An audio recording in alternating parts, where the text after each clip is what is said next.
प्यारे बच्चों नमस्कार। आज हम कक्षा 7वीं विज्ञान पाठ नंबर 2, पाठ का नाम है प्राणियों में पोषण का अभ्यास करेंगे। बच्चों, पहला प्रश्न देखो। उचित शब्द द्वारा रिक्त स्थानों की पूर्ति कीजिए।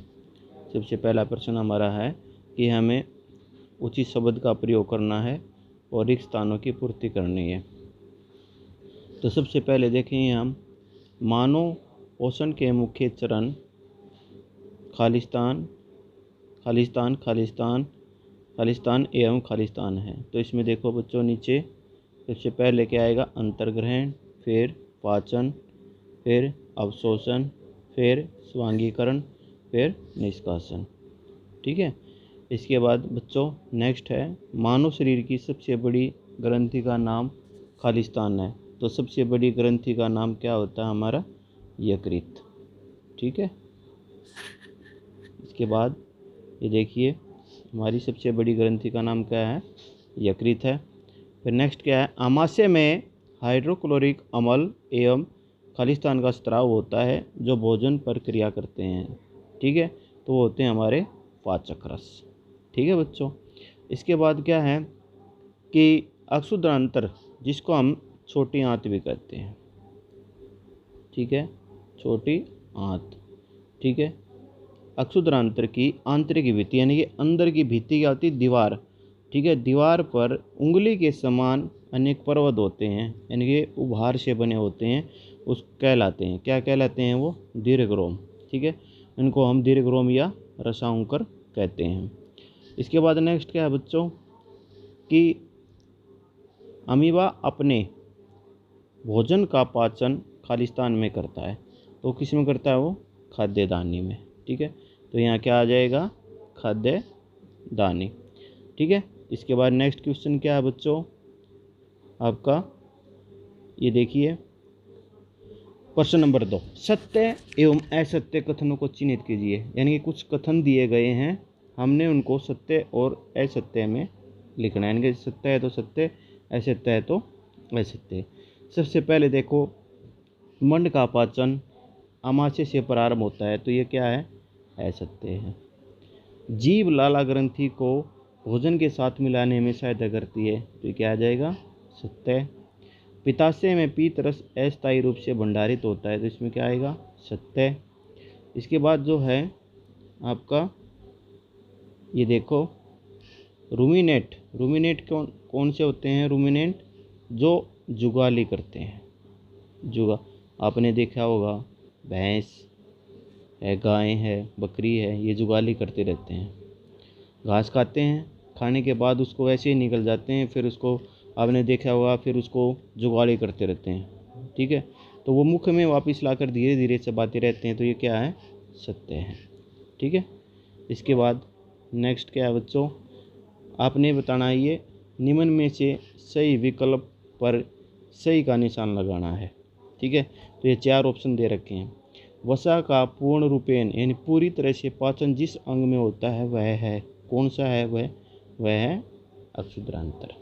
ठीक है, छोटी आंत।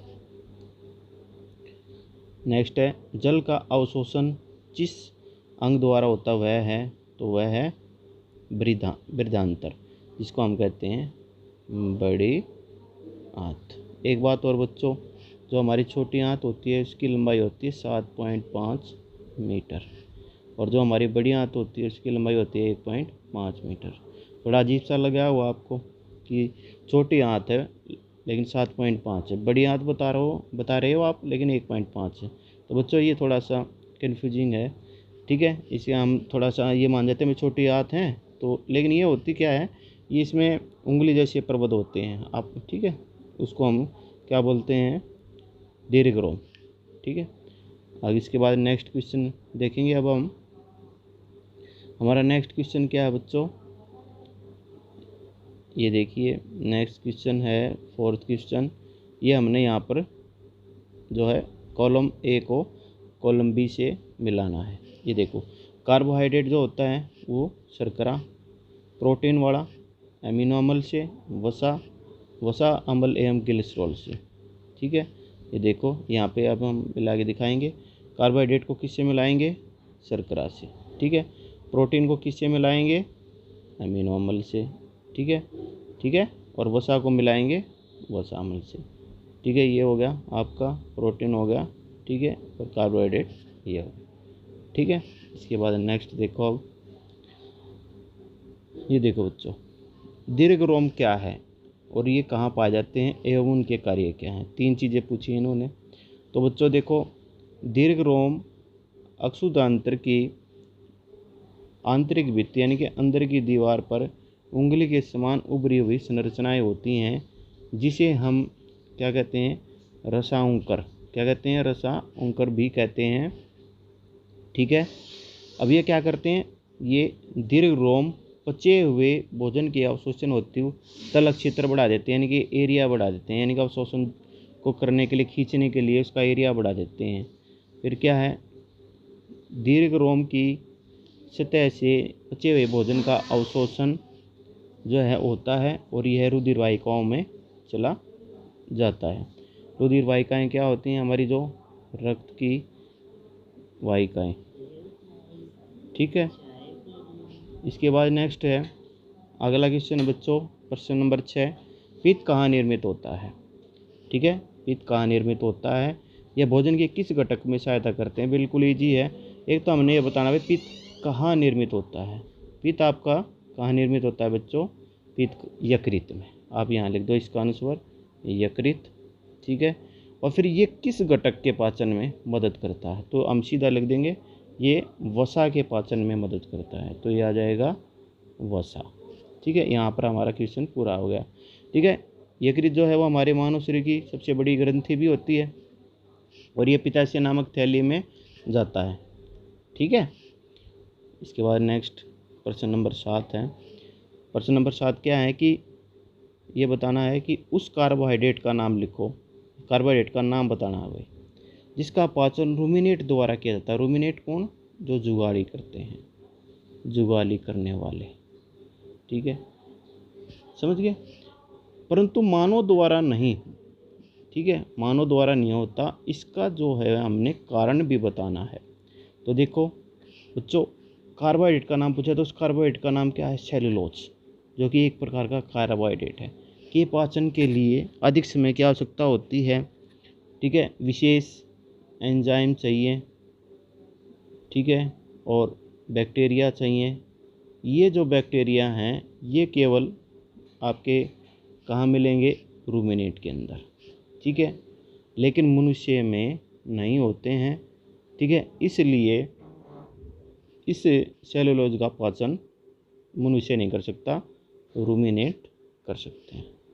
ठीक है, अगला क्वेश्चन, नेक्स्ट क्वेश्चन देखेंगे बच्चों। अब हम नेक्स्ट क्वेश्चन क्या है आपका? क्वेश्चन नंबर 8 ये है कि भाई क्या कारण है कि हमें ग्लूकोज से ऊर्जा तुरंत प्राप्त होती है? कई बार आपने देखा बच्चों, जो हमारा बीमार व्यक्ति होता है, हॉस्पिटल में जाता है या घर पे उसको हम लेके आते हैं, तो डॉक्टर सलाह देता है कि भाई इसको जो है ना खाना नहीं देना है, रोटी नहीं देनी है, इसको एक ग्लूकोज का डिब्बा आता है वो देना है, इसको पानी में मिला कर देना है। तो बच्चों होता क्या है कि हम जो भोजन खाते हैं वो भोजन कार्बोहाइड्रेट होता है उसके अंदर। फिर वो कार्बोहाइड्रेट हमारा जो है ग्लूकोज में टूटता है।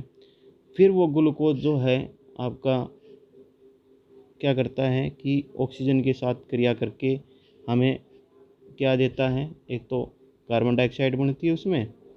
ठीक है, कार्बन डाइऑक्साइड बनती है। दूसरा जो है उसमें पानी में आसानी से छूट जाता है और ऊर्जा में निकलती है।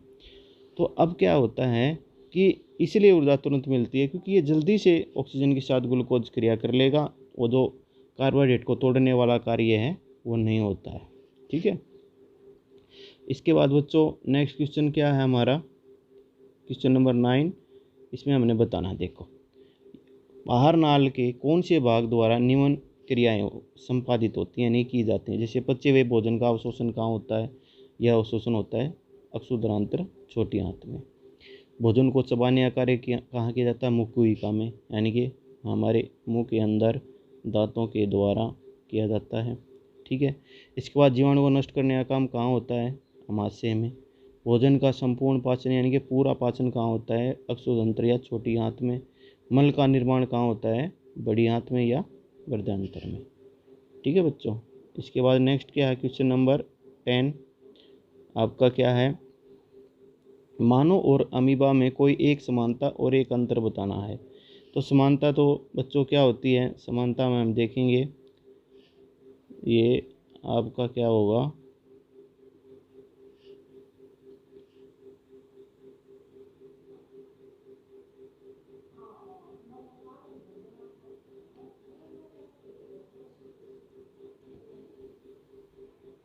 ये देखिए, यहाँ पे हम देखेंगे क्वेश्चन नंबर 10।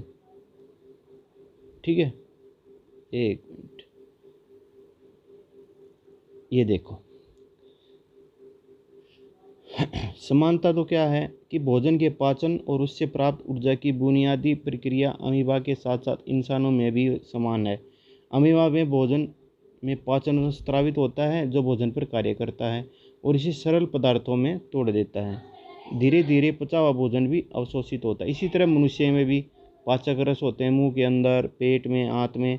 ये भोजन मिलकर काम करते हैं, उसे सरल पदार्थों में तोड़ते हैं। तो सबसे पहला काम तो क्या है कि भाई समानता जो है वो कि भाई जो आपके जटिल पदार्थ हैं वो पाचक रस के द्वारा सरल पदार्थों में टूट जाते हैं। दूसरा आपकी जो असमानता है यानी कि अंतर क्या है दोनों में कि अमीबा में पाचन प्रक्रिया सरल होती है और मनुष्य में एक जटिल प्रक्रिया है। अंतर्ग्रहण उत्सर्जन की प्रक्रिया भी काफ़ी भिन्न होती है। ठीक है, अमीबा अपने भोजन को पादप के माध्यम से पकड़ता है यानी कि नकली पैरों से। एक पैर होते हैं उसके नकली पैर बोलते हैं उसको हम। अवशोषण के पश्चात बिना हवा पोषण खाद्य दाने द्वारा बाहर निकाल दिया जाता है। जबकि मनुष्य में जो भोजन है जो कि जटिल पदार्थ है मुंह के अंदर ले जाया जाता है, फिर जो है उसके बाद पाचन और अवशोषण की जटिल प्रक्रिया से गुजरता है। अंत में बचा हुआ भोजन मल के रूप में निष्कासित कर दिया जाता है। इसके बाद बच्चों देखो यहाँ पे हमने मिलान करना है। ठीक है, मिलान करेंगे जैसे आपकी जो लाला ग्रंथि है। ठीक है, लाला ग्रंथि का लाला रस से संबंध है। ठीक है, तो इसको हम मिला देंगे आपके लाला रस से स्रावित करना। आमाशय में अमल का निष्कासन होगा तो ये अमल हो गया। ठीक है, इसके बाद यकृत जो है वो पीत रस का निर्माण करता है। ठीक है, फिर मलाशय में क्या होता है? मलत्याग का काम होता है। ठीक है, अक्षुद्रांत्र में क्या होता है? आपका पाचन का पूरा होना। ठीक है, और वृद्धांतर में एक तो जल का अवशोषण और एक बिना पचे हुए भोजन का भंडारण करते हैं। ठीक है, इसके बाद नेक्स्ट हम देखेंगे। नेक्स्ट क्वेश्चन क्या है बच्चों कि ये देखो, ये यहाँ पे आपको करके भी दिखा रखा है। ये कॉलम ए को कॉलम बी से डायरेक्ट मिला दिया। लाला ग्रंथि को लाला रस, अमाशय अमल का वियोचन, यकृत पीतरस का, अमलाशय मलत्याग, अक्षुदांत्र पाचन का पूरा होना, वृद्धांतर जल का अवशोषण और दूसरा बिना पचे भोजन का भंडारण। बच्चों इसके बाद नेक्स्ट जो आपका 12th क्वेश्चन है उसमें क्या है? ये एक आपका डायग्राम दे रखा है। इसमें कह रहा है कि भाई चित्र 2.11 में दिए गए पाचन तंत्र के आर्य को नामांकित कीजिए, यानी कि इसके नाम लिखने हैं। भाई ये कौन सा पार्ट है, ये कौन सा है, ये कौन सा है, ये कौन सा है। तो इनके देखो ये नाम दे रखे हैं। भाई ये यकृत हो गया, यहाँ पर ये पित्ताशय हो गया। ठीक है, पित्ताशय, यकृत, अमाशय। ठीक है, इसको थोड़ा सा हम बड़ा करके देख लेते हैं। ठीक है, ये फिर इसके बाद अग्नाशय है, अक्षुद्रांतर है, वृद्धांतर है, मलाशय है और ये गुदा होती है। ठीक है, नेक्स्ट क्वेश्चन क्या है बच्चों? नेक्स्ट क्वेश्चन है कि भाई क्या हम केवल हरी सब्जियों या घास का भोजन कर निर्वाह कर सकते हैं, यानी कि गुजारा कर सकते हैं? तो मैं ये कहता हूँ बच्चों नहीं कर सकते। क्यों? क्योंकि हमारे शरीर को विभिन्न प्रकार के पोषक तत्व चाहिए। जैसे कि भाई उसको जो है कार्बोहाइड्रेट भी चाहिए ऊर्जा के लिए, कार्बोहाइड्रेट। उसको प्रोटीन भी चाहिए शरीर की टूट फूट के लिए, ठीक है। उसके बाद उसको जो है विटामिन यानी कि विभिन्न रोगों से लड़ने के लिए विटामिन भी चाहिए, ठीक है। उसे जो है वसा भी चाहिए ऊर्जा के लिए।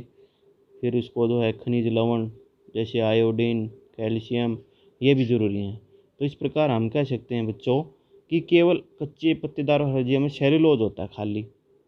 मनुष्य सहित अन्य जो जीव हैं, कोई भी जानवर है, सेलुलोज का पाचन नहीं कर सकते हैं, क्योंकि उनके पास विशेष एंजाइम और बैक्टीरिया जो है नहीं होते हैं, ठीक है। इसलिए वो पाचन नहीं कर सकते हैं। इसके बाद इसलिए हम उन सब्जियों को उबालते हैं या पकाते हैं, ठीक है, जो कार्बोहाइड्रेट में उसको तोड़ देते हैं। हम के इस प्रकार लास्ट में हम ये कह सकते हैं कि हम केवल सब्जियों को उबले हो या पके रूप में लेकर खाकर उसको बचा सकते हैं, लेकिन हम अपनी जो आवश्यकताएं हैं वो पूरी नहीं कर सकते हैं। तो प्यारे बच्चों, आपको ये मेरी जो वीडियो है वो पसंद आई होगी। मैंने आपको जो ये एक्सरसाइज करवाई है वो आपको समझ में आ गई होगी। अगर आपको ये पसंद आई है तो आप मेरे चैनल को सब्सक्राइब कर दें, ठीक है, कमेंट कर दें और लाइक कर दें, ठीक है। और अपने साथियों को भी बोलें कि आप भी वीडियो को देखें, चैनल को सब्सक्राइब करें। अगर आपको पसंद नहीं आता है तो आप उसको जो है लाइक नहीं करें, ठीक है। आप उसको अनलाइक कर सकते हो, ठीक है। और अगर पसंद आती है तो आप जो है उसको लाइक कर दीजिए। तो प्यारे बच्चों, आज के लिए इतना ही काफ़ी है, ठीक है। सभी को मेरा नमस्कार।